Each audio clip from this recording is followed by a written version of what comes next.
If I look at your LinkedIn bio, it says that you're trying to facilitate system change to accelerate the energy transition. Correct. Can you maybe give us a bit more context about that mission that you're on and something that you're so passionate about? There are also other groups in the Netherlands, for example, that are worried about this problem and are trying to take action. One of them, for example, is Extinction Rebellion. We need system change. So we need activists who push the boundaries, widen the Overton window, and I think that's very important. I think probably the movement has become a bit too big. It's pretty complex to see what is actually feasible. And that means the power of geopolitics, especially now with Trump. Is that a name that you want to be known by, Arjan the Trojan Horse? I think it's a bit too activistic for what I am actually. I was hoping for technology to save us. But much of the technology is there, but it's not being implemented. Is there any kind of message you would give him, your younger self, as to what you're doing now or what you find important now or how he should behave or develop through that time? Is there anything that you would say to yourself? Hi, my name is Diederik Erbay, and in the Midlife Crisis Podcast, we speak to all types of individuals to get to know them better, to learn things about their career, their lives, and the choices that they have made so that we can inspire you to live your best life. Hope you enjoy this episode. Arjan Keizer, welcome. Happy to be here. Yeah, welcome to this sixth episode of the Midlife Crisis Podcast. I'm very happy you're here. By way of introduction, you're Arjan Keizer for the listeners, 39 years old, married to René. You have two daughters, Anna and Sophie. We'll dive deeper into your career. We'll dive a bit into your childhood. But of course, we know each other from our time together at Shell, which we've both left very recently. So that'll be interesting to also have a chat about. Definitely. But to kick us off, I see you as a bit of a man on a mission. If I look at your LinkedIn bio, it says that you're trying to facilitate system change to accelerate the energy transition. Correct. Can you maybe give us a bit more context about that mission that you're on and something that you're so passionate about? Yeah, definitely. So in the last 2.5 years, I've been on a mission to accelerate the transition, basically by moving the social tipping point forward and normalizing the discussion. I think there is a lot of polarization where if you are concerned about climate or planetary boundaries, it's seen as being activistic. And I think that's a case because there is no voice for the middle group of rational people who are worried about climate change, but also realize that it will take 20 years to phase out fossil fuels in Europe, for example. And the fact that I'm on a mission is that I was reading the climate book, and then I suddenly realized, oh shit, we are in trouble. So I was working on the energy transition since 2016 while I was at McKinsey. And of course, in 2018, I joined Emotions, working on e-mobility, and I thought, okay, we're going to drive electric and install solar panels and a heat pump and eat less meat, fly less, and then we're at this. And that sort of worldview fell apart after reading the book. I felt grief and also a huge urge to contribute, to speak up, because I'm convinced and I see that many people are worried about climate change, but you have worried and worried. And many people don't fully understand what's happening. I think in the last 2 years, the coverage, at least in the Netherlands, is better and clarity has risen. We also seen Los Angeles fires, the recent situation in Switzerland where part of a glacier fell apart. But overall, many people are not exploring enough what is the real situation about climate change. And I regretted myself to not do that earlier. So I'm speaking up on LinkedIn, but also in Shell. And that's basically the mission I'm on. And I left Shell because I felt that I can now make more impact outside of Shell. I still am a huge believer in change from within, but not for me. At this moment, I want to basically facilitate others to take that role from within. Yeah, and the book that you were referring to was written by Greta Thunberg. Yeah, correct. And what were the key messages that you took out of that book that created this urgency all of a sudden for you? So if you were to try and, let's say, convince our listeners in this episode of why there is that urgency, what did you actually take from that book? Yeah, I think what the book achieved is to touch me in the heart. So by showing the facts, so it's basically 100 short articles, mainly from IPCC scientists. So 3-page summary on biodiversity, on water What is availability. the IPCC? The International Policy, I don't even know the abbreviation, but it's basically the United Nations framework where people are looking at all peer-reviewed science to show what's the state of the world, which also means that it's always outdated. The most recent science isn't in there because there are no papers on the most recent findings. And it's a very interesting balance in the book because you have these scientists and then the opinion of Greta Thunberg, who is very activistic. And I think that combination sort of made me connect the dots between biodiversity and climate change, and also showing that it's not always possible to solve with more technology.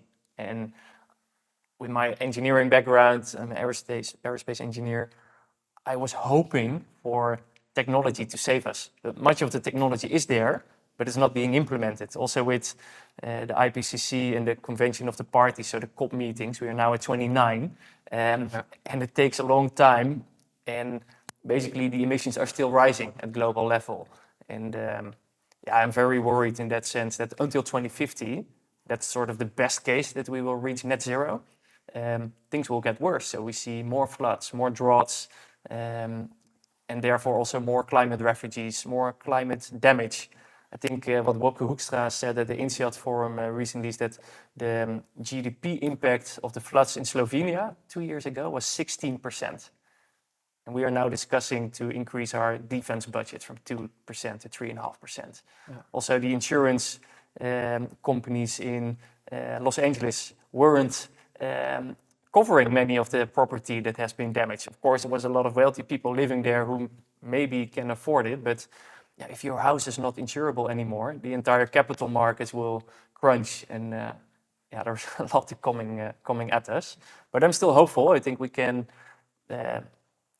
protect ourselves from the most severe impact, but then time is ticking, and we need to speak up. And I think it's not just for the activists, they are very important, but we need the middle group to take a stance.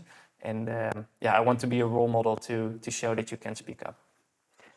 And if we dive a bit further into your background, starting when you were growing up, were you already also very outspoken as a child? Were you very involved in certain topics that were close to your heart back then? Or is that something new you've discovered about yourself? No, that's new. And I think that's also a great insight from me now on how to tackle this, that the people who sort of were born believers or were raised with the urgency of or the importance of nature are not going to solve it. They are very important, but that's only 15% of society, maybe.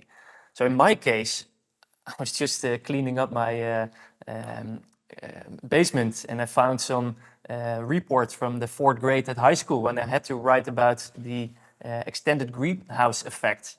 Okay. And I've seen all the facts, but it wasn't touching me. And then I was studying aerospace engineering, and in the 3rd year, in the minor, we had a course from Wubbe Ockels, the astronaut.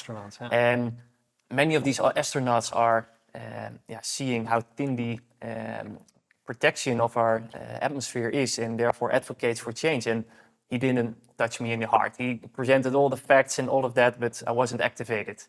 Even when I joined New Motion and I was working on the energy transition, I didn't really feel the urgency because I was so much trusting the system. And only after reading the book, I changed my viewpoint. And I know for everyone it's different. So for some people it's a glacier that's melting where they were going as a child, and now 20 years later they say, oh shit, this is different. Or people who are diving and see that the coral is bleaching, or people who are in Southern Europe and see forest fires close by. So there's different ways, but it's a combination of convincing by facts or feeling it in the heart. And looking back on my childhood, I always loved nature. I'm also a youth cyclist. I love being outdoors on holidays with my parents and my sister. We always went hiking and always went to the mountains or the beach, and I loved it. But I didn't really see the urgency in that sense. Mm. Yeah. And you're talking about aerospace engineering, which you did a study for in Delft. Yeah. Coming out of your studies, you entered, let's say, your first job. Yeah. How did that go for you? Was that something that was linked to aerospace engineering, or did you go into a different direction? No, I wanted to study aerospace engineering because I'm a big Formula One fan and I liked fighter planes when I was young. And then I thought, okay, I want to design these vehicles, so aerodynamics. And then in the second year we had aerodynamics and it was so mathematical. And I thought, okay, this is too theoretical. This is actually not interesting. Then in the third year I did a board year. So I quit my studies for 1 year to run the Study Association of Aerospace Engineers, the Leonardo da Vinci. That was amazing because we had members of honor like the CEO of KLM. So we went to have a barbecue at this place. I organized with our group that Buzz Aldrin, astronaut, was coming from the US to the Netherlands. We were on the front page of the Telegraaf and all these newspapers. Super cool stuff. I organized a study tour across Europe. Really amazing. So I still love technology, but I already realized then on the sort of graduation parties from alumni, they were all moving to McKinsey and these companies. And then I thought, hey, that's actually interesting. I never knew what these companies were. But then I thought, okay, that's something I want to explore. I also looked at traineeships. I did my internship at Airbus in Hamburg, half a year, fully in German. Quite a challenge to have a heavy meal at 11:30 and then meetings with a lot of abbreviations afterwards. But it was, there that I realized, okay, I don't want to be an engineer, but work more on the management aspect. And then McKinsey was a great opportunity to basically postpone the choice that I had to make. So also looking back at high school, I was choosing natuur en techniek and natuur en gezondheid and economics. So basically I always kept my options open. So in that sense, the recent book from Simon van Teuten, The Bermuda Triangle of Talent, is spot on. It's fully applying to me. I was always ambitious, wanting to be the best. I couldn't stand losing when I was young on the hockey field and with games. But I think that's also, in some way a good habit. Now I also grown up, so know that you don't always need to win, especially against my daughter. But I think, that sort of drive to succeed was very relevant, and that brought me then to McKinsey ultimately. And you stayed at McKinsey a short while, and I think you worked on electrification kind of cases at McKinsey as an analyst. Yeah, so I stayed at McKinsey from 2011 till 2018. I did my MBA in 2015 in Singapore together with my wife. So she also was sponsored from her company, Strategy End, part of PwC. And because she's 1 year younger, I had to postpone my MBA by 1 year. So I did a secondment at Schiphol Airport. Because there I wanted to test, do I want to stay in consultancy or actually move back to the industry, which I still loved. That was super insightful, but I also realized, okay, for now it's still better to go back to McKinsey, definitely for 2 years, because that's when the sponsorship basically for the paid MBA was ending. And then after my MBA, I already knew that I want to do something with more purpose, especially energy transition. So I had the opportunity to join McKinsey Energy Insights. There I also had the opportunity to work 50% sort of on research and then 50% do client work. Okay. And this research specifically was building scenarios for electrification. So for example, a mining company or a private equity company, we were looking, okay, if electrification of cars in Europe reaches 20% versus 30% in 2030. What's then the impact on lithium required or on power demand for the industry? Super interesting, and that's and that was still quite early back then, right? I mean, I can imagine 16, that people were still 17. skeptical about electrification for transportation. Yeah, my first task in McKinsey Energy Insight was, can you prove why electric trucks are not an option? So with the weight of batteries and all that. And we started looking into it, and I thought, hey, actually, this is possible. And then in 2018, we published a report, or 17, we published a report about electric trucks and how big this could scale. And people were saying, yeah, this is going to be hydrogen, and it's not possible. So we had to downplay the numbers. But then that Tesla semi-truck was presented, and then people said, hey, why are we this conservative? So you also see the balance between what the sort of spreadsheet says and then the political influence from within the company and the pressure on, for example, the legacy world. But that made me an e-mobility expert. And then I also did an MBA talk with a friend of mine at Erasmus, together with the CEO of EVBox, Christoph. And I had to prepare at his office, and they had a Formula One car there from Leighton House, super nice, the first one organized or designed by Adrian Newey, and young people. And then I thought, wow, this vibe is much more exciting than McKinsey. I always knew I didn't want to make partner because I don't want to work too many hours. Now I'm still working many hours, so it's also something in me. But I thought, yeah, that's exciting. So then my wife also quit consultancy, and I thought, okay, let's orient on e-mobility because I want to focus on this. So interviewed at Allego and EVBox and Alphen, and then ultimately New Motion actually last. And there I had a conversation with the CEO, and he said, well, I'm hiring someone part-time, but I can get you full-time for the same amount of money. And with Shell behind us, I saw a strategic fit. Because maybe for some context for the listeners, New Motion was at the time a scale-up that was acquired by Shell later on. That's where we met the first time. Yeah. And that was kind of your first role in e-mobility. Is that correct? Exactly. Yeah. So I did some e-mobility work in McKinsey, Yeah, but of then course. I had the opportunity to do it full-time in the business. Still work on strategy because that was my skill at that time. But this allowed me to learn the company and also see, okay, do I want to more focus on the operational aspects or the financial aspect or the commercial aspect? So that was a great opportunity to onboard. And it was amazing to work at New Motion. I think the vibe was really good. The market was increasing. There was also a lot of challenges from startup to scale up to corporate. Also, the integration in Shell, of course, brought quite some challenges with corporate frameworks and ISO certification, but I think very much needed. I think it was a great time to be there. And then after 3 years in New Motion, and there was a big reorganization in Shell, Reshape, where a decarbonization and e-mobility team was launched in Shell Fleet Solutions, so the mobility department of Shell. And then they were looking for someone with some e-mobility background because most of the people in Shell didn't have that background. And that was a perfect opportunity for me to move to a commercial role, move to Shell directly, actually come back to Shell because when I was at high school, I was 16-year-old. I was working at Shell fuel station, so during the introduction of V-Power, because of the Formula One relationship. But it was a really nice time to join in Shell. I think I was really positively surprised by the enthusiasm from colleagues at Shell about the energy transition, about e-mobility, great learner mindset.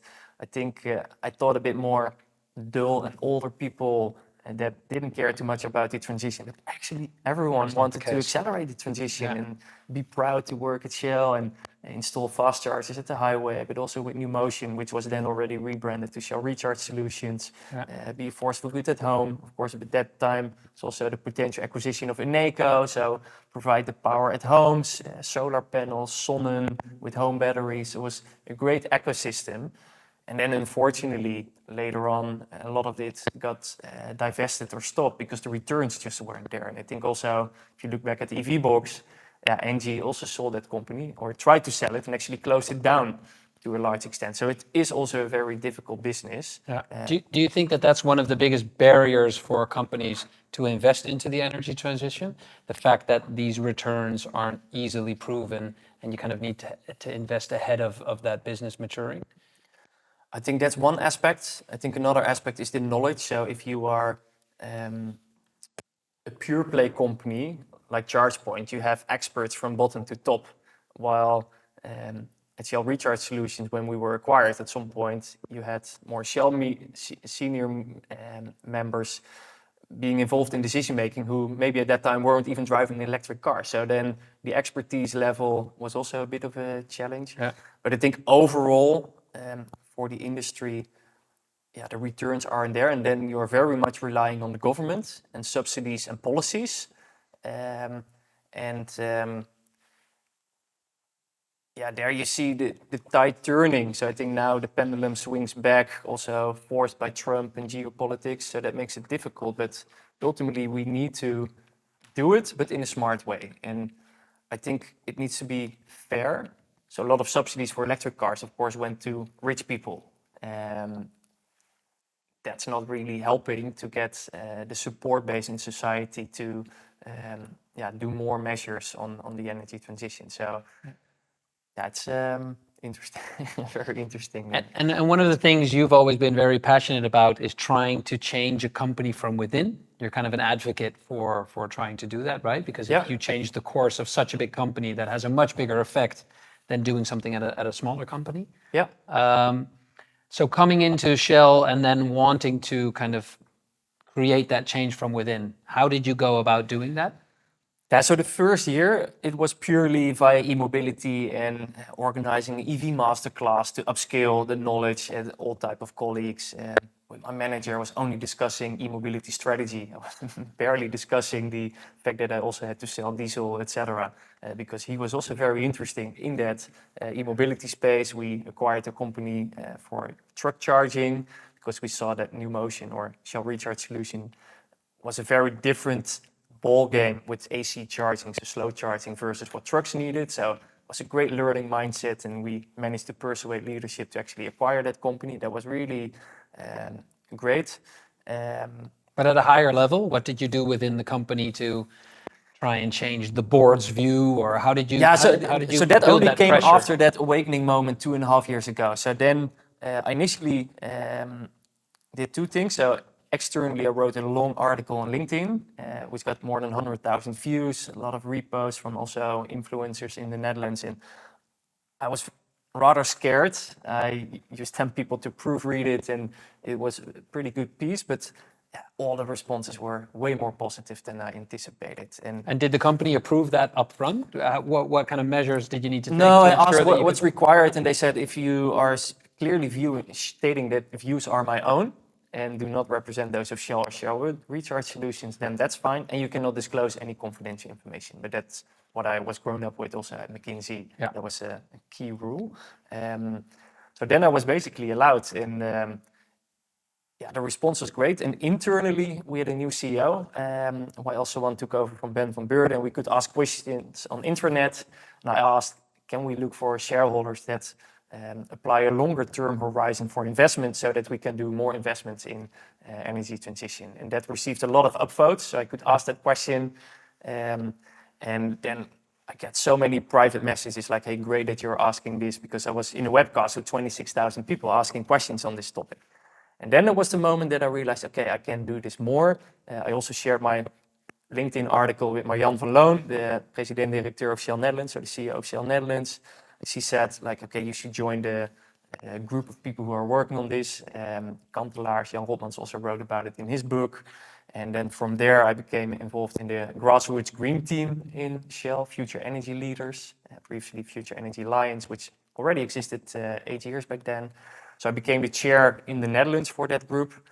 Also got very closely involved to the global board with more than 5,000 people signed up to it. And basically we had multiple levers. Like one of them is creating awareness about energy transition, about planetary boundaries, by guest lectures, by internal experts sharing knowledge about what's being done. Then secondly, we organize projects. So for example, in Pernis and the assets, they were looking at they were reducing flaring, or basically installing the solar park in Moerdijk. So really reducing scope 1 and 2. The last few years that wasn't required anymore because there were sustainability teams which had a purpose to do it, also because of the carbon price. There was a business case for it. And then the third one is basically the discussion internally. So we did surveys. I personally did a lot of polls, like how urgent or how worried are you about climate change? And I then get a lot of discussions. And at that time, I can remember you were trying to get other employees involved in those initiatives and trying to get that voice of the employee within these companies heard. Yeah. And I could also see myself that there was a lot of very positive response to that. Yeah. Was there ever any resistance from the company itself? Were there ever any people that were not happy with you doing this? Because of course that creates questions, that creates a movement, and No, I think it was very positive, and I think everyone appreciates if you are factual. So I had also some sounding board of more senior members that said, okay, you better stay factual like you are doing. And sometimes, if I want to post quickly, it could be a bit emotional, and then I say, okay, I would tone this down or I would change this. But by being constructive and balanced in my views, I think it resonated a lot. So even senior members acknowledged that basically I was bringing up the right topics. And I think that's very important. And I actually learned from someone close to me that in some Dutch companies, there is no opportunity to write on intranet. So I really respect that of Shell.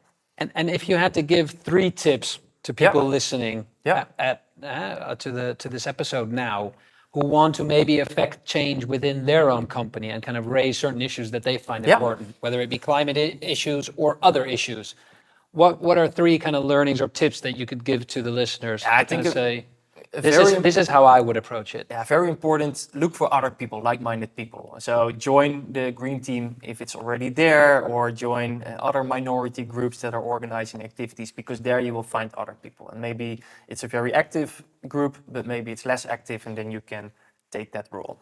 I think secondly, speak up and raise the topics. And this can be asking questions like I did on the shareholder. It can also be challenging a team discussion about, hey, what are our assumptions on specific topics and solutions being considered, and start small. So you don't necessarily need to write a question yourself, but you can also like a question from someone else, because the more likes it received, in my case, that helped me to be allowed to ask that question. So I think those are concrete steps. And during lunch, just raise the topic, because there's a lot of pluralist ignorance, so that people do not know that others have the same views. And by bringing it up, you can normalize the discussion, and that's super useful. And for a lot of people listening, doing something like you have done at Shell maybe sounds a bit scary. And people wonder whether it will be appreciated or not, whether they raise certain issues within the company. How did you deal with that in first instance? Was that exciting for you? Did you hold back, or how did you? It did require a bit of courage, but that's also why I started very constructive and small. And then basically by getting the recognition from all the people when I asked a question to the CEO, it basically reinforces your zone of comfort, because you know, hey, others got my back. And also the fact that there was no negative consequence from backlash. Yeah, exactly.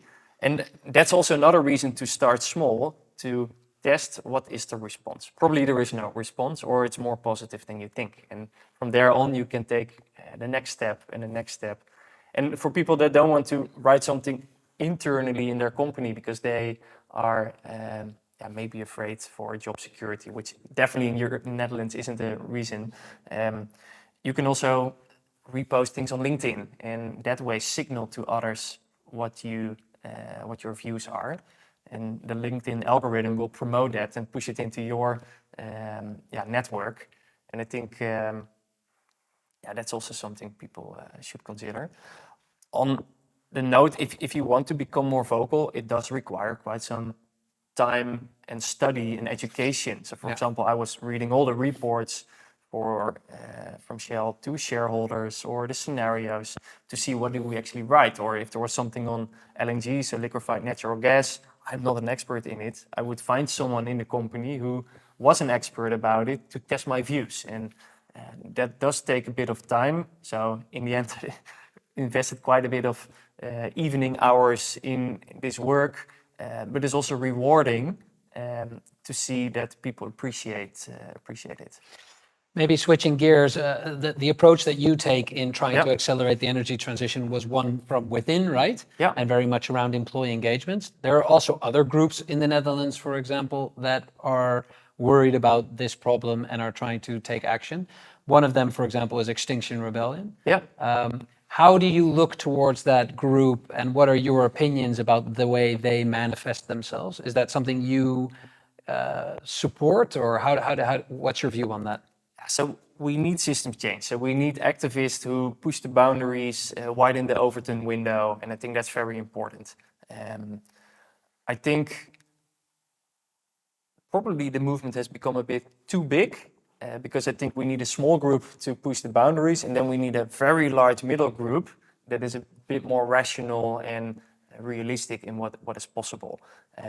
But there is nothing for people. So I think it's fine that people join them, but I also think this gap in the climate movement needs to be closed, and that's also something I'm working on myself to see if something is possible. I think so I apply two lenses. One lens is the urgency of climate change, and I think activists are right, because in society there isn't enough urgency about climate change, but also wider planetary boundaries, but also things like equality, etc. Then the lens, energy transition, and how are we going to solve it? Yeah, we should solve it next year, but we cannot solve it next year. So we need to be realistic. We do need nuclear energy. We do need carbon capture and storage. We do need nature-based solutions. So we cannot afford to exclude any options. And I think sometimes activists are a bit too idealistic in excluding options that aren't perfect, but it's not an option to exclude them. I also think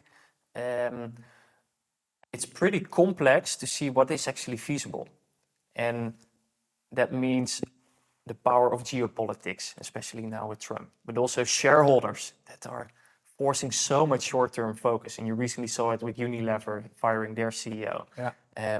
So to understand how the business works is very important if you want to prescribe the right pathway of options, what's possible. And that's maybe the main reason why I believe employees can change from within, because they have the network, they have the internal knowledge, they know what is feasible and not, so they can define the ultimate potential of what's feasible within the constraints of capitalist shareholder system, etc., and know where the company is actually acting on versus what they say they do, and then you can put pressure internally by asking the right question, like, hey, why are we not pursuing this option? Or what would it take to do this? Because that's another aspect. I think, even though we discussed quite a bit about Shell, this is definitely not a Shell problem. I see also BP fully reverting with activist shareholder Elliott. You see Ørsted, which has a clear mission to accelerate the energy transition, needing to revert all their investment in wind energy because the returns aren't there. So I fully acknowledge that that's a system problem, and that's also why I ultimately left, because I think we need to address the problem of shareholders that have too much short-term return, and politics that need to put much more boundary conditions in place, like carbon pricing, other externalities, subsidies. And I think many of the companies pinpoint to what's required from the government, but they are not helping the government to get that support base in society. And that's a problem, because right now with misinformation and populism, you see that there is a lot of discussion whether you believe in climate change or not. It's not something you believe in, it's a fact. And if it's only activists bringing that point to the table, and they are annoying on the highway, blocking the roads, yeah, I would also consider to not believe in it.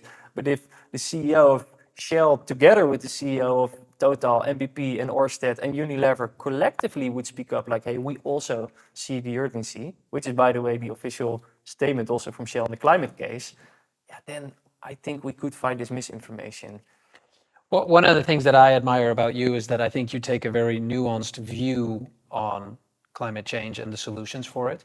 Yeah. I think that these days people kind of tend to move towards the extremes in a discussion, right? Either you're for or you're against. Yep. I see you very much sitting in the middle of that. And I kind of admire the fact that you're trying to take along a bigger group of people. You do that through employees at big companies. But do you think that you understand the drivers of normal people, let's say in society, enough in order to understand how we can affect them towards that change? Partly, but never enough. I think this is a learning journey, and that's also why it's great to be in contact with employees at the big banks, at some other big corporates in the Netherlands, to learn, hey, how do they see View. in their with their colleagues how they look at this problem. Because for a company like Shell, it's a choice. Like, do I focus on oil and gas with great returns or investments in renewables that don't make returns? But for example, Tata Steel, it's a matter of existence. Either they close or they go on a transition. Also for Eneco and Vattenfall, the utilities, they have very clear steer and purpose from European government when they need to be net zero. So they have a clear objective, and then there is no internal noise Ambiguity in that sense. Exactly. So that is one aspect. And I think. Well, the reason for asking is because if I look at what we probably do as individuals, I know we both drive an EV, right? Yeah. We both have solar panels on our house. Yeah. But for me, that's very much driven also by economic reasons. Yeah. Because I believe that probably driving in an EV is also cheaper than driving in a gas car, for example. So how do you kind of speak to those people that very much also vote with their wallets in order to get them to make changes and probably do concessions, which we all need to do in order to change something? Yeah. No, that's a great point. I think that is critical because that's how most of the people work and how companies work. So there needs to be a business case or they need to become a business case. And that's where governments have the main drive, because as a company, you can sell your renewable product at a cheaper rate so that people adopt it, but then you're not going to sell it because it's loss-making. And I think sometimes there are more creative ways to push a product to the market, but this is not the main solution. And I also noticed this. I was selling at Shell e-mobility solutions for trucks, biofuels. Companies were not buying it, the clients, because they also have shareholders and they also have their return. So I think it has to come from governments. I do think that there is also something about social norms. And now it's maybe cool to have new clothes, but maybe in 5 years it will be cool if you have a sweater that you already have for 5 years, because then they know, oh wow, this is from a proper brand and it's a durable product, and you are not investing in fast fashion. That's something that in different classes of society, of course, will be different. Not everyone can afford it, but also I think what you eat, where you travel to, flight shame, of course, was a thing. Now is reducing again, but I think if we reach a social tipping point and the overall awareness about the problems like climate change are more there, then I'm convinced that people will make different choices, and then it doesn't need to cost money necessarily. Of course, you have left Shell now. Yeah. I'm very curious. You're almost 40. Yeah. Are you now in a bit of a crisis moment, or do you see this as a nice opportunity space as to what you're looking to go do now? Yeah. What are kind of your future plans? How do you look to the future? Are you optimistic about it?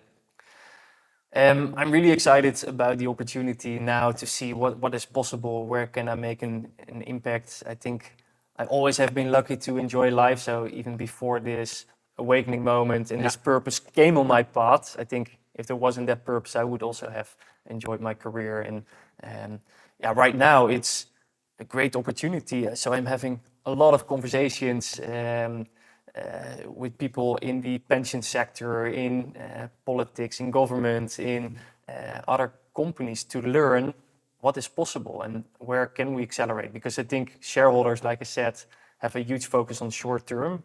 Pension funds are huge shareholders. So I think that's a huge opportunity to contribute to system change. Yeah, and in politics, I think, or in the lobby, there is also more opportunity to accelerate the transition, specifically by contributing to the system change and the awareness. So fighting this misinformation and building the support base. I think that has to be something companies need to do. Well, we're very curious to see where you will land, of course. Yeah. Maybe two more questions before we dive into a voice message from somebody that you know. if you were to go back in time and speak to the younger Arjan, Yeah.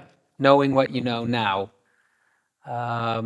is there any kind of message you would give him, your younger self, as to what you're doing now, or what you find important now, or how he should behave or develop through that time? Is there anything that you would say to yourself? Yes, definitely.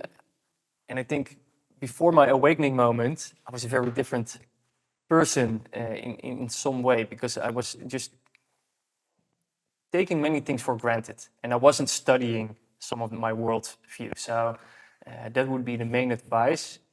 Do educate yourself on the key topics that are now acting in society, like climate change, but also equality, etc. Because I was too much believing what was happening around me.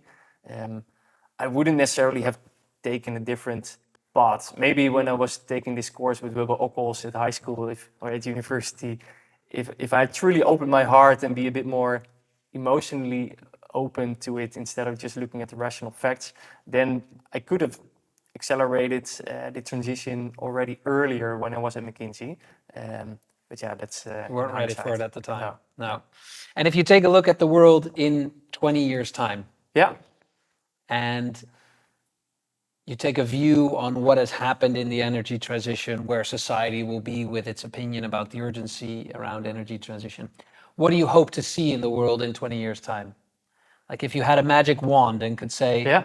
I hope people's minds are in this space, and I hope the world is doing these things, and I hope that companies affect the world in a positive way, what would that look like? Yeah, the main thing is that people care about each other and are more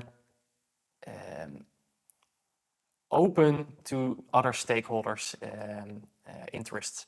Because I think we in the Netherlands and Europe have accumulated so much wealth in the past 200 years by first slavery and then extracting colonies. And I think we owe to share a bit with the rest of the world, so the global south, but also in the Netherlands, things need to be much more equal. If you look at the top 10% who is polluting 50%, and the bottom 50% is only polluting 10%, yeah, then there's so much inequality, and that's not fair. And I think that's also something I do appreciate about populism, because many people are not heard. So I hope we care more about each other. Also, don't look into material wealth, but in personal well-being, and be a bit less stressful, enjoy nature, don't buy a lot of stuff and therefore judge how how do you say that? What is the respect for someone? So I think those social norms, I really hope that also change in that light. Okay. Yeah. And 20 years from now, Shell as a company has changed, and you get the offer to rejoin the company. I would They've take invested it. into renewables, you would take it. Yeah. So that's not a closed book in any way. Definitely not. I think all the employees are amazing. I think the system needs to change, and I think Shell leadership can take some responsibility in that. And I think that fundamental change needs to happen. I really hope it will happen, but we need huge change very soon. I think in 20 years that if we care, then we still have all the floods and droughts and problems, but then at least we will be more resilient to take it. And that also means that refugees need to be welcome here. And I think then everything would be a bit more pleasant. I hope it's not idealistic. And those are some, let's say, longer term change that we were talking about 20 years from now. Of course, the cabinet has just recently fallen here in the Netherlands. Yeah. So people, at least here in the Netherlands, which makes up around 80% of our listeners, will have the chance to vote again in November. Yeah. What kind of advice would you give them, given the mission that you're on short term, to vote, basically, in order to kind of affect the change that you are after? Great question. Really vote for parties that have a long-term view to improve the world and make it a better place. So I think look at the things that are important for your children in 20 years, and look at the plans of the political parties. So whether it's on healthcare or on climate change or on the economy, I think that's really important. And then I think there is quite a good group. Do not listen too much to your social network, because especially with bubbles and misinformation, I think that's a huge concern. I think STEMweiser may be good, but then fill out the questions from what you personally care about with a 20-year horizon, not what you know that your party is voting for, because I think there is too much noise in that sense. Yeah. Okay, cool. We always round the episode off with a voice message from somebody in the guest network. Yeah. So for you, we also have somebody with a message for you. So I'm going to ask you to open that and listen to it, and then maybe give a short response on who it was and what was said.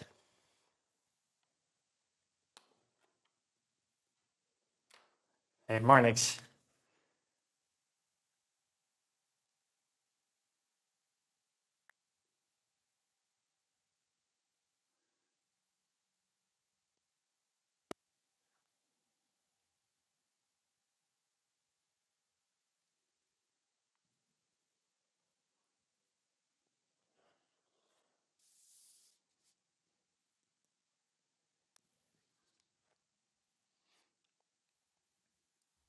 Hi Arjan, very nice that you're in this podcast. I really appreciate your work. It was very nice that we met each other. Yeah, I think years ago on LinkedIn, where you are very active, and that's interesting because you are really someone who is breaking the rules of pluralistic ignorance. And I think it's nice if you will explain pluralistic. Yeah, amazing. yourself. I really like Marnix. It's I also really love nice his to see, podcast, that and you're a real the book he friend wrote, I person, think, is really you're a amazing. fighter Duurzame within the ambitie, so organizations. sustainable ambition. And you showed to all Who is Marnix? What's his name? Marnix is Marnix Kluiters. Oh, yeah. Is the host of the Ecosophy podcast, and very nice that you he's helped having me, great interviews very with much with the very story diverse of your group, company, climate the activists, Ecosophy, scientists, because business it's leaders, journey. and And I hope it's a we great will source of information fight for me. for sustainability in the He future. now also has a And training I wish you program which I very went through much six luck with your 6 days, next steps. and that group of people was so inspiring. And I think what he shares that I helped this company because I really believe that we need more people to voice or create awareness, and he's doing that in an amazing way. And the pluralistic ignorance that he referred to, we already discussed. Many people do not know what the views of others are, so you need to bring that to the table, and then we can change a lot and bring the social tipping point forward. In the message, I listened to it, of course, before. Yeah. He calls you a Trojan horse, Yeah, right? For people that don't know, of course, in Troy, they brought a horse in and hid within that horse to then break out at night and kind of capture the city. yeah. I think it's all Greek mythology, but what do you think of that connotation? Is that something you? I know. Do you think is good, or is that a name that you want to be known by? Arjan the Trojan horse? I think it's a bit too activistic for what I am actually, but I know that the theory behind it, and it's from a change framework where basically you have the existing system that needs to decrease and the new system that needs to be built, and then you have different roles of people. And I think you need some people that are inside and are advocating for change, and Trojan horse is probably a more negative way to voice it, but I think Fits the bill. I fit the point. Okay. Yeah. Well, Arjan, thank you very much for being here today. It's great pleasure. seeing you again. I'm like I said before in the episode, I very much admire the way that you've taken a stance in this discussion and how you have a very nuanced view on what kind of the problem is, still trying to push forward the urgency of that problem, but then also really looking realistically at what kind of solutions there are now and maybe in the near future to kind of address the problem. Yeah. I think on LinkedIn, you're taking a lot of people along in that journey. A lot of people really appreciate that, as you can kind of see the engagement with all the things that you're doing. Yeah. And we're really looking forward to kind of see what your next steps are going to be to continue to affect that change and to continue and stay strong on that mission of yours. Yeah, thanks So, a lot. And I really like your podcast. I also listened to the one about personal health. I'm also a health freak, cycling a lot, looking at my HRV in the night. So I think the topics you bring up, also negotiations, is super interesting. So it's also great. Jacqueline, of course, from Carbon Equity. I listened to a lot of podcasts from her, but never learned about her youth. And I think that's what I really like here. So continue your journey as well. And then great things are possible. well, thanks a lot for being here. Thank you.